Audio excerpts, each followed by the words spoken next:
చూలు నిలిచి ఎక్కువ కాలము 300 రోజులు పాలు ఇస్తూ తిరిగి సంవత్సరం లోపల తిరిగి పశువు మరో ఈత ఇస్తూ క్రమంగా 4 లేదా 5 ఈతలు ఇస్తూ ఈ పాల ఉత్పత్తిని పెంపుదల చేయడాన్ని పునరుత్పత్తి సామర్థ్యం అంటారు.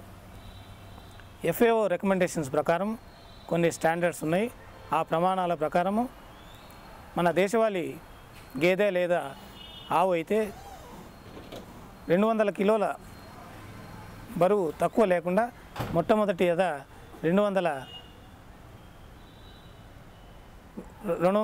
కేజీల బరువులో దాన్ని మొట్టమొదటి ఎదను మనం కట్టించాల్సి వస్తుంది. అదేవిధంగా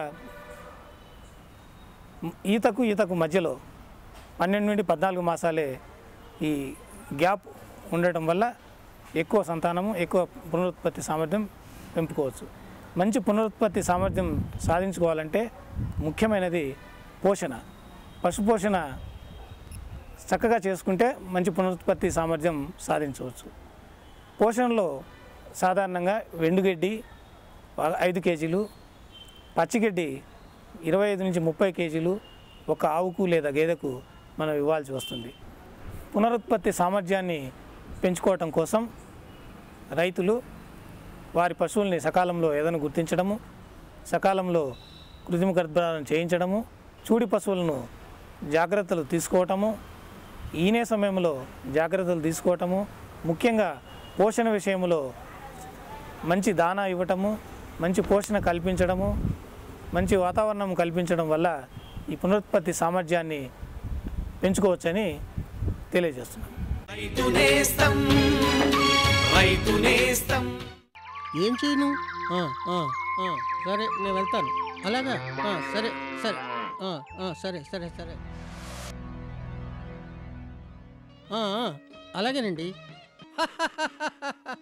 సరే సరే. ఎవరితోనండి ఇంతగా తెగనవ్వుతూ మాట్లాడుతున్నారు? కిసాన్ కాల్ సెంటర్ విశేషజ్ఞుడితో పంట గురించి సలహా తీసుకుంటున్నాను. పొద్దున సరే, మధ్యాహ్నం కూడానా? కిసాన్ కాల్ సెంటర్ ఉదయం 6 గంటల నుండి రాత్రి 10 వరకు తెరిచే ఉంటుంది. ఆదివారం కూడానా? ఏడాదిలో 365 రోజులు తెరిచుంటుంది. మరి ఇంత ఫోన్ బిల్లు ఎవరు కడతారు? కిసాన్ కాల్ సెంటర్ యొక్క సేవ ఉచితం. కానీ నువ్వివన్నీ ఎందుకు అడుగుతున్నావు? నేను ఇంకేదో అనుకున్నానులేండి.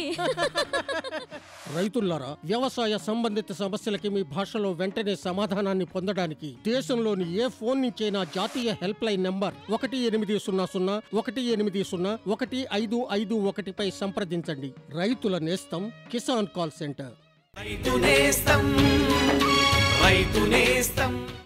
రైతు నేస్తం కార్యక్రమంపై మీ అభిప్రాయాల్ని, సూచనల్ని మాకు తెలియజేయవలసిన మా చిరునామా: రైతు నేస్తం, కేర్ ఆఫ్ డైరెక్టర్, దూరదర్శన్ కేంద్రం, రామంతాపూర్, హైదరాబాద్ 500013.